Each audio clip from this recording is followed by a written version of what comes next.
एड़ी त मुझे महबूब जी सूरत आ जो भिटाई साहब रहमतुल्लाह अलैह चवे थो तदा सूरत साहब जी जे ॾिसो सभे ई त सुख न सुम्हो कॾहिं वर पासो ॾे मुखां अॻे ई हूंद घिड़ो सभु घड़ा खणी चंद्र तुंहिंजी ज़ात मां पाड़िया न पिरी असां तूं अछो मंझ रात पर मुंहिंजो सजण सदाई सोझरो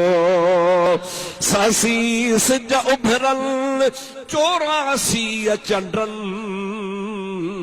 अदा बिल्लाहि रिय पिरन मां सभु उदायूं भाया मुझी मुलाकात महबूब दरी जहान छो चो असांजो नबी हयातुन नबी ॾाढे न ॾाढे असांजो नबी हयातुन नबी पर ज़ाहिरी दुनिया मां जॾहिं मुझे महबूब जहान छो त रात ॾींहं मुंहिंजी अम्मा आशा खे रोवण हो साहेड़ियूं ईंदियूं हूं मायूं ईंदियूं हूं बायूं ईंदियूं हूं दायूं ईंदियूं हूं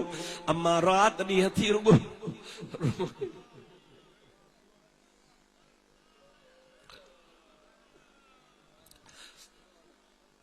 अम्मा आशा सिद्दीक़ा रज़ियल्लाहु ताला अन्हा फरमाए थी मुझी मुलाकात होए अव्हां जी हो तसां सुख न सुम्हो कॾहिं न को ॾींहं न रात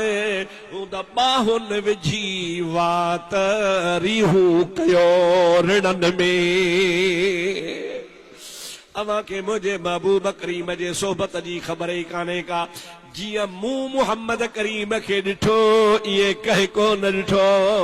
मुझे महबूब करीम सल्लल्लाहु अलैहि वसल्लम जी ज़ात बाबरकात जो शान तमाम निरालो आ अम्मा आशा सिद्दीक़ा रज़ियल्लाहु ताला अन्हा पंहिंजे माइन खे चवे थी अदी मूंखे मयार न ॾियो मुझे महबूब करीम जूं तव्हां ॻाल्हियूं ॿुधियूं आहिनि मां ॾिठियूं आहिनि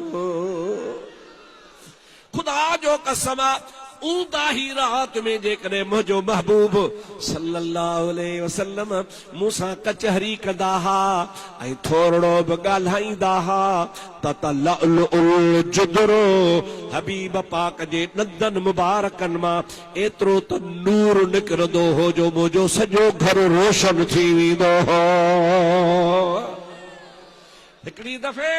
मुंहिंजो ॾीओ विसामी वियो मूं कपिड़ो वेठे सिबियो उन ॾीए ते महबूब जे सिलाई वेठे कपिड़े जी कयमि ॾीए खे लोॾो आयो किरी पियो विसामी वियो सुई मुंहिंजे हथ मां किरी पई अम्मा आशा थी चवे मां जो ही हथ हया महबूब चो आशा छा थी करी किबला सुई किरी पई आ महबूब खिली ॾिनो उन खिलण सां एतिरो त घर रोशन थियो जो अम्मा आशा चवे थी मां उहा किरियल सुई खणी वरिती सॼो मुंहिंजो घर रोशन थी वियो इमामुल अंबिया सल्लल्लाहु अलैहि वसल्लम जी ज़ात बाबरकात जे ॾंदनि मुबारकनि मां एतिरी त नूर जी रोशनी निकिरंदी ही जो दीवारनि जे मथां भितनि जे मथां लाइट लॻंदी ही लाइट